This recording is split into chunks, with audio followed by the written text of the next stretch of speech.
तुम्हाला the Undertaker, John Cena, Brock Lesnar हे WWE मधील सुपरस्टार आठवत आहेत का? हे सगळे आपल्या लहानपणीचे सुपर हिरो आहेत. पण तुम्हाला माहिती आहे का, 2च दिवसांपूर्वी झालेल्या रेसलमेनिया 42 मध्ये द ब्रिस्ट ब्रॉक लेन्सनर WWE मधून कायमचा निवृत्त झालाय. अगदी काहीच दिवसांपूर्वी जॉन सीना सुद्धा निवृत्त झाला होता आणि आता ब्रॉकनेही रिंगला रामराम ठोकलाय. नक्की काय झालंय सांगते, पण त्याआधी अशाच माहितीसाठी थोडक्यातला फॉलो करा. 2002 मध्ये WWE मध्ये एंट्री करणाऱ्या ब्रॉक लेन्सनरने अक्षरशः दहशत निर्माण केली होती.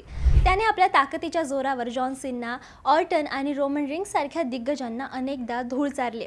पण सर्वात मोठा धक्का त्याने तेव्हा दिला होता जेव्हा त्याने रेसलमेनियामध्ये द अंडरटेकरची न संपणारी स्ट्राईक मोडीत काढली होती.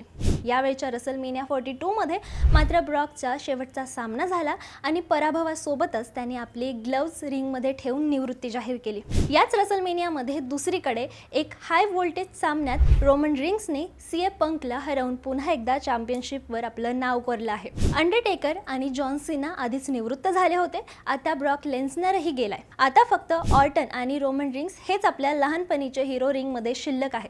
काळ किती वेगाने पुढे सरकलाय बघा. आपले हे लाडके सुपर हिरो आता म्हातारे झाले असून एकामागून एक निवृत्त होत आहेत. एका सुवर्णयुगाचा आता खऱ्या अर्थाने अंत झालाय.